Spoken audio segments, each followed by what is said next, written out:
karena rumah tangga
Bagasan korniama dot anak doton di porbadia. Amin. Mauliate malabok puso marohanami di huwali debata nami debata si pargomgom. Namanggomgomi hami sa luhut na ali debata nami di ate-ate ng dot pikiran nami. Namanggomgomi jalan na mga ramuti hami alituan debata nami di daging tarimugin ng dot di partodion nami. Siyan ari-ari ng bubulus sa amin sa rodi tikyo. Alituan debata nami di patari parboro kami sa lut na natungon alituan.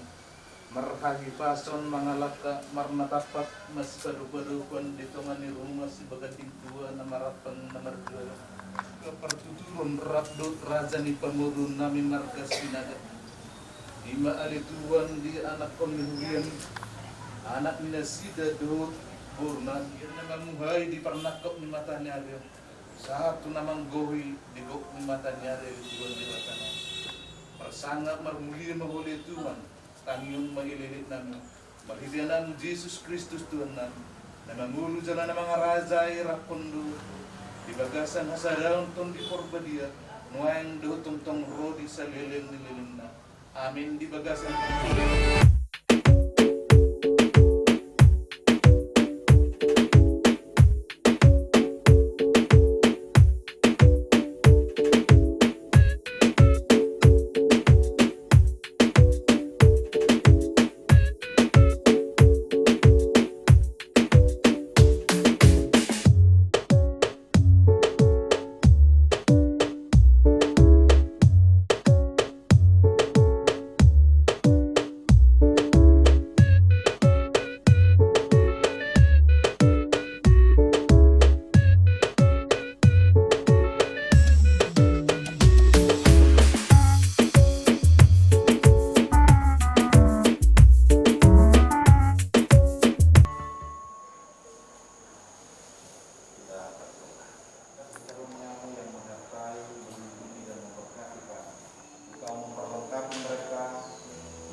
Terima kasih Bapa, kami berserah kepadamu dalam Kristus Yesus. Amin.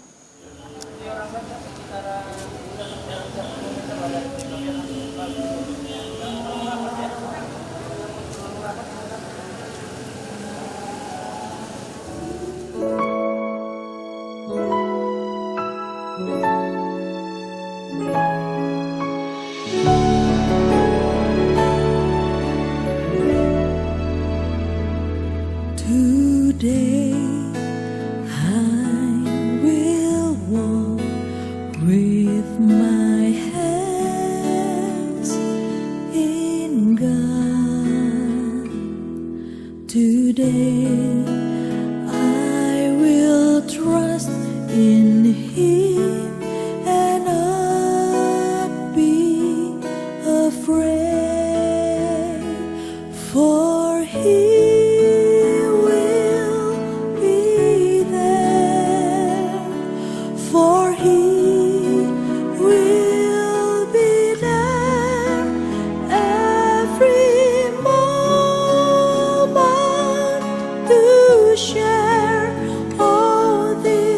wonderful day He has made.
sito palangit pakon tanah. Amin. Anjahat damainya Kristus maman raja Indonesia. Ayo Indonesia terdiru kebisada pula. Gabe separata terima kasih Indonesia. Martok. Hamdo nama nata kepakungan Jawa. Kepakungan Jawa di sini ya. Mahdi monpak koloni. Raja yang masih dia mahdi tokoi napasi. Asimamuka jangan marga di bagas damai kepakungan Jawa di sini. Kolongnya ini. Amin. Berdoa kuliah Indonesia.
Yang membawa dan menghantar kita untuk memahami karya kasih Tuhan dan untuk meyakini serta senantiasa berpengharap sukacita ibadah pemberkatan pernikahan dari Wahyu Benigo dan Putri Sion berusia juta.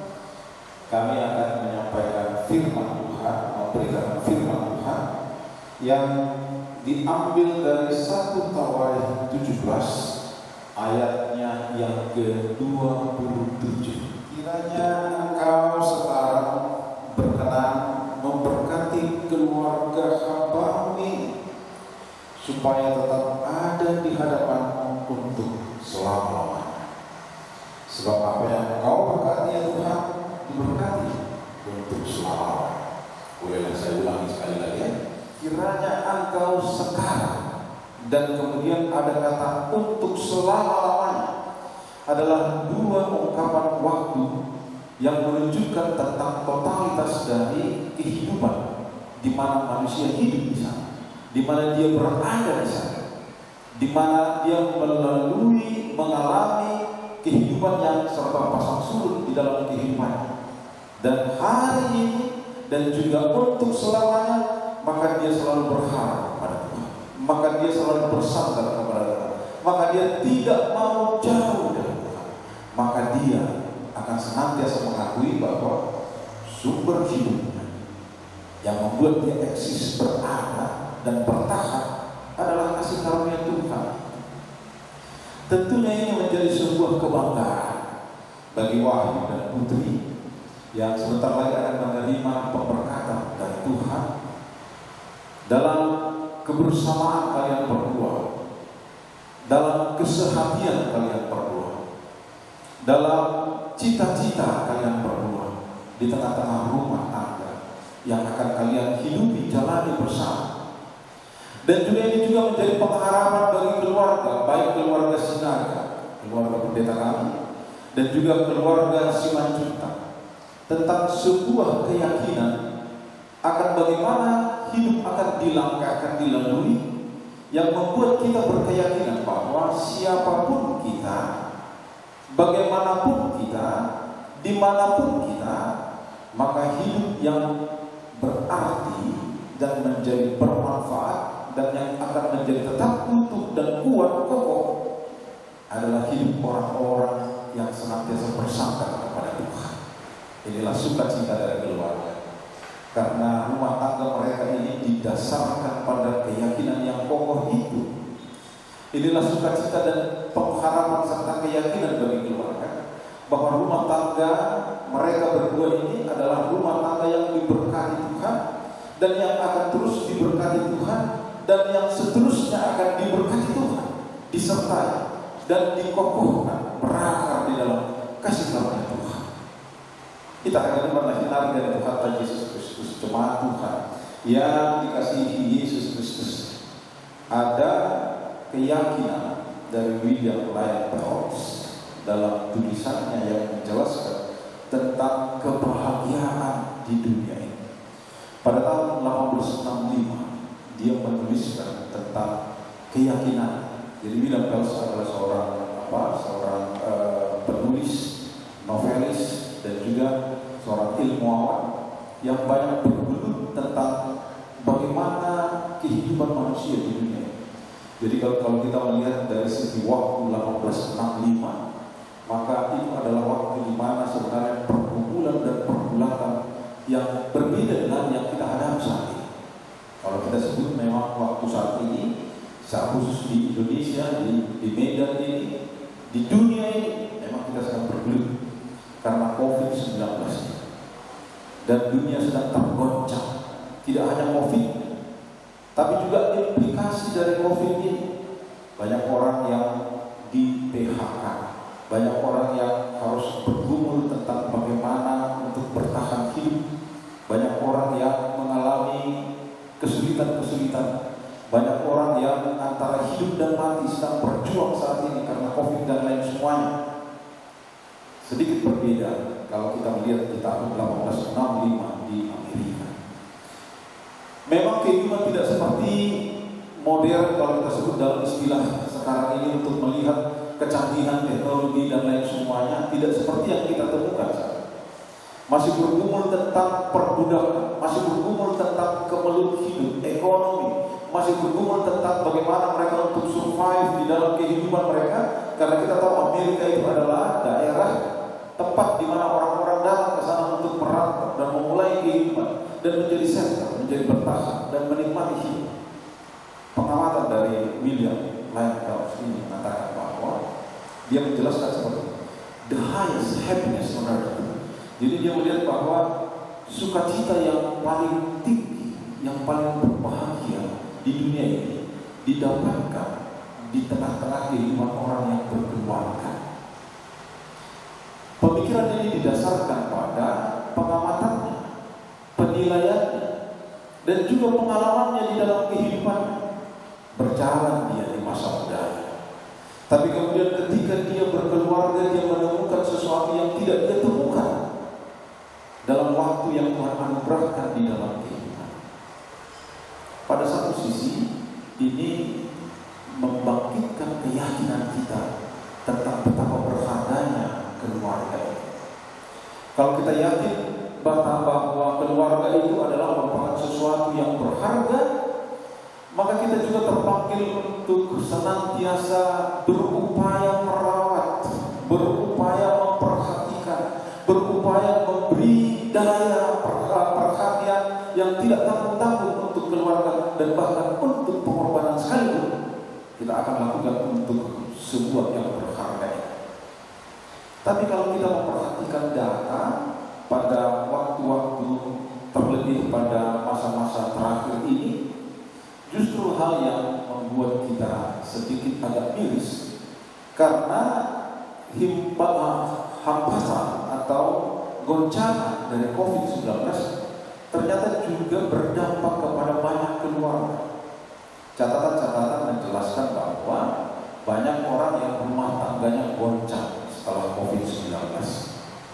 Banyak rumah tangga yang bermasalah karena implikasi dampak dari COVID-19 termasuk di Indonesia. Bahkan kalau kita memperhatikan di dalam catatan Asia Tenggara bahwa Indonesia termasuk salah satu negara yang memiliki kerawanan terhadap rumah tangga. Ini tentu menjadi sebuah pemikiran yang sedikit kontradiktif kalau kita membandingkan apa yang disebutkan oleh William tadi. Mengapa itu bisa terjadi? Apakah rumah tangga gagal untuk memahami keberhargaan dari perkawinan itu? Apakah orang-orang berpikir yang lain tentang keluarga sehingga nilai keluarga itu menjadi dihamparkan, diremehkan, dan terkadang tidak dihargai? Suatu waktu saya pernah bercerita dan berkeluh kesah juga tentang kehidupan bergereja dengan seorang mitra kita yang dari luar negeri. Kebetulan dia adalah seorang pemuda, dan saya heran karena sedikit pun dia tidak punya pemikiran untuk berkeluarga. Dari segi ekonomi lemah, dari segi kehidupan boleh dibilang mungkin tidak ada kurang. Tapi ketika saya sampai kepada pembicaraan tentang berkeluarga, langsung dia no. Seakan-akan dia tidak mau membicarakan itu. Dan saya memiliki kesan bahwa bagi dia keluarga itu bukanlah merupakan sesuatu yang dicita-citakan atau yang diimpikan dan lain semua. Saya tidak tahu bagaimana hal itu bisa terjadi, tetapi apa yang kita temukan di tengah-tengah dunia ini bahwa juga semakin banyak orang yang meremehkan atau menganggap keluarga sebagai yang biasa-biasa saja, yang mungkin sebagai sebuah katakan tahapan kehidupan yang bisa dilalui atau yang bisa kurang dihargai dibanding dengan kehidupan yang lain. Makanya ada orang yang berpikir bahwa karir itu lebih penting, maka karir lebih banyak. Mencari uang lebih penting, maka mencari uang utama, dan lain sebagainya dan lain sebagainya. Bapak Ibu Saudara, inilah bahagian dari pergumulan kita pada DKI. Dan nantinya juga kalian akan dihantar untuk bertanya tentang keluarga itu. Bagaimana untuk selalu memahami karya Tuhan di tengah-tengah keluarga itu. Bagaimana untuk mengimani dan menghayati kasih karunia Tuhan di tengah-tengah keluarga itu. Ketika terjadi atau ketika sedang menghadapi, bisa saja bencana, bisa saja masalah, bisa saja persoalan, bisa saja situasi yang menyulitkan, karena terkadang hentakan, karena terkadang bencana, karena terkadang kemelut persoalan di dalam kehidupan itu, membawa kita untuk mempertanyakan eksistensi tidak hanya kehidupan kita, bahkan kehidupan keluarga kita. Bapak Ibu yang dikasihi Tuhan kita Yesus Kristus, inilah sebenarnya yang kita renungkan dari 1 Tawarikh 17 ayat yang ke-27 ini. Karena firman ini mengajarkan kepada kita, sebab apa yang Engkau berkati, ya Tuhan, diberkati untuk selama-lamanya. Ini bukan hanya tentang keluarga saja, tapi ini adalah merupakan sebuah keyakinan dari Raja Daud bahwa hidupnya tidak akan bermakna jika Tuhan tidak berkenan memberkati kehidupan mereka. Perjalanannya tidak akan menjadi bermakna, atau mungkin maknanya akan menjadi bergeser, yang membuat dia tidak memahami tentang kehidupan itu. Manakala perjalanan itu, manakala cita-cita itu, manakala pengharapan itu, manakala kehidupan rumah tangga itu bukanlah keluarga yang diberkati oleh Tuhan, tapi sebaliknya. Maka ketika Tuhan bekerja dan yang memberkati setiap usaha, pekerjaan, cita-cita atau apapun itu, maka itu adalah merupakan sesuatu yang membanggakan dan yang membawa kita kepada sebuah keyakinan tentang eksistensi Tuhan yang kekal dan yang tidak berubah-ubah kasih-Nya itu di dalam kehidupan kita. Hendaknya lah penghayatan tentang kasih karunia Tuhan yang memanggil Wahyu dan Putri untuk hidup dalam kesehatian, kemenyatuan, diikat oleh kasih karunia Tuhan dalam rumah tangga yang baru, itu akan senantiasa mengarahkan kehidupan kalian, rumah tangga kalian untuk berjalan dan berjalan, meskipun nantinya akan menghadapi tantangan, persoalan dan goncangan, tapi dinamika kehidupan itu tidak mengubah cinta di antara kalian berdua. Ada satu perkataan yang mungkin menjadi bahan perenungan juga bagi kita, apa yang disebutkan oleh Teresia, Suster Teresia dalam bahagian dari pengalaman kehidupannya. Dia menjelaskan tentang terkadang orang begitu bermimpi untuk melakukan hal-hal yang besar di dalam kehidupannya, di dalam cita-citanya, di dalam pengharapannya, tapi justru hal-hal yang besar yang diimpikan itu, hal-hal besar yang dibayangkan, yang diharapkan itu tidak menjadi sesuatu yang bermakna. Karena itu dia menasihatkan, mengajarkan bahwa yang terbaik mungkin di dalam kehidupan ini adalah melakukan hal-hal kecil dalam kasih karunia Tuhan, tetapi dengan motivasi dan kasih yang besar dari Tuhan di tengah-tengah keluarga ini. Dan tentunya ini menjadi sebuah perenungan dan peneguhan bagi kita di dalam perjalanan kehidupan kita untuk tidak ragu tentang kasih karunia Tuhan yang menuntun dan yang berkarya di dalam kehidupan kita. Bahwa perkara cinta terkadang itu bukan dinyatakan dalam hal-hal yang besar. Bukan ketika marga sinaga ini bisa menghasilkan atau mempersembahkan atau menghadiahkan emas yang besar atau berlian yang indah bagi guru yang dia kasihi, guru Simanjuntak ini. Sebaliknya, bukan karena guru Simanjuntak ini bisa melakukan hal-hal yang besar atau menghadiahkan sesuatu yang besar di tengah-tengah rumah tangga mereka ini, sehingga nyatalah kasih karunia itu di tengah-tengah kehidupan berkeluarga.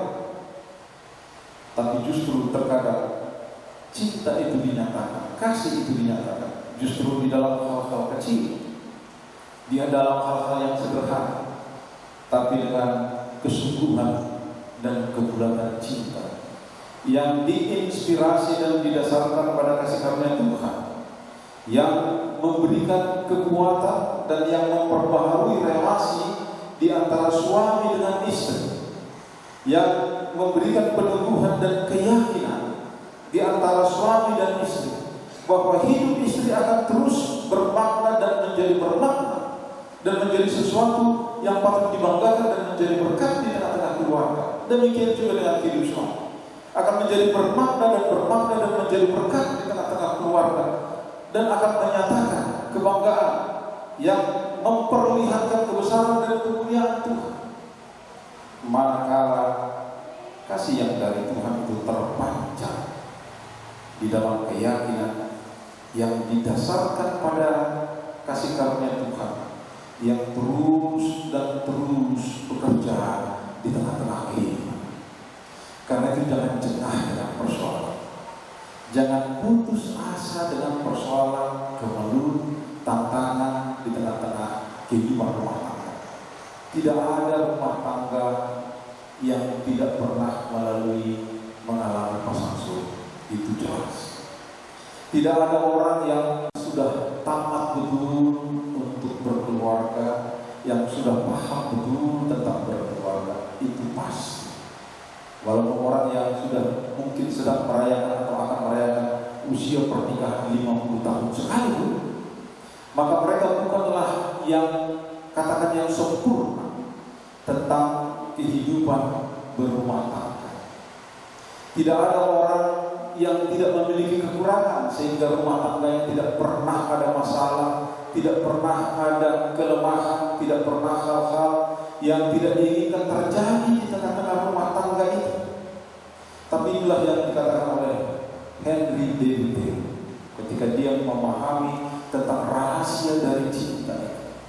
Maka ketika cinta itu di dalam kehidupan kita terasa sedang kelihatannya tidak begitu jelas nyata, maka yang kita butuhkan adalah bukan untuk lari dari cinta dalam pengertian untuk membenci, bukan, tapi justru untuk menambahkan cinta, sehingga cinta itu tidak pernah pudar di tengah-tengah rumah tangga, tapi akan terus bertambah dan bertambah.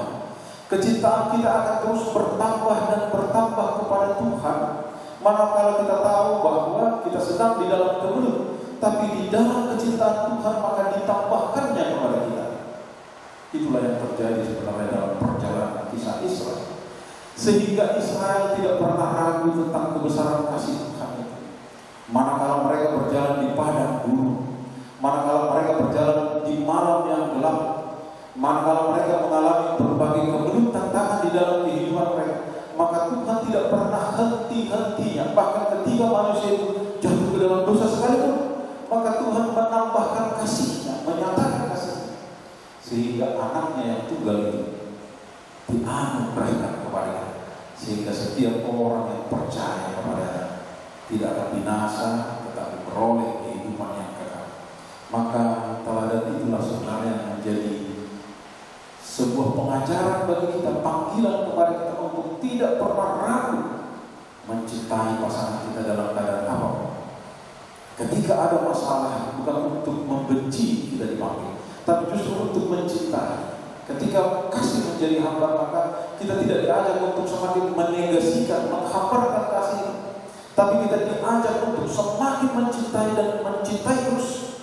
Sama seperti ketika kita sedang berpegang pada sebatang pohon manakala badai datang misalnya, maka jalan keluar bukan untuk melepaskan tangan dari pegangan kita terhadap pohon atau tiang itu, tapi justru akan semakin mempererat pegangan kita, memperkokoh pegangan kita, sehingga kita tidak hanyut oleh angin, tidak hanyut oleh persoalan, tidak hanyut oleh masalah di tengah-tengah keluarga.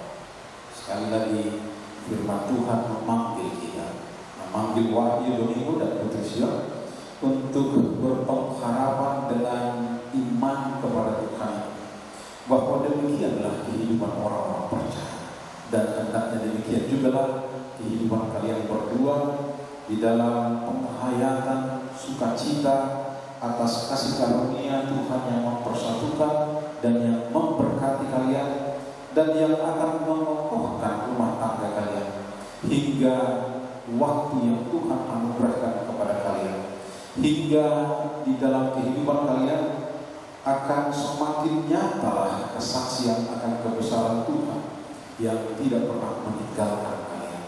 Tuhanlah yang menyertai dan yang memberkati rumah tangga kalian, sehingga rumah tangga kalian menjadi rumah tangga yang menjadi berkat juga bagi keluarga, sukacita, dan yang mendatangkan inspirasi bagi kalian senantiasa untuk senantiasa bertumbuh dalam panggilan dan kasih Tuhan. Amin. Mari kita berdoa. Kami bersyukur kepada Tuhan. Firman-Mu Kau nyatakan bagi kami, yang meneguhkan kami senantiasa untuk berpengharapan kepada-Mu ya Tuhan. Biarlah anak-Mu yang kami kasihi, yang Engkau kasihi, Wahyu Domingo Sinaga, Putri Sion Simanjuntak, dalam kehidupan mereka, dalam rumah tangga mereka, senantiasa hidup dalam tuntunan dan pemeliharaan Tuhan. Agar mereka juga menjadi berkat bagi keluarga, bagi jemaat, bagi masyarakat kami juga. Amin. Dari Sextina DKPS Resort Jember. Haleluya, puji Tuhan, haleluya.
Dan juga bukan kehebatan keluarga besar Sinaga maupun Simanjunta, tetapi karena kasih Tuhan. Tanpa Tuhan, dia bisa melangkah apapun. Oleh sebab itu, Bapak Ibu sekalian, mari kita sambut pujian ini bukan dengan kekuatanmu,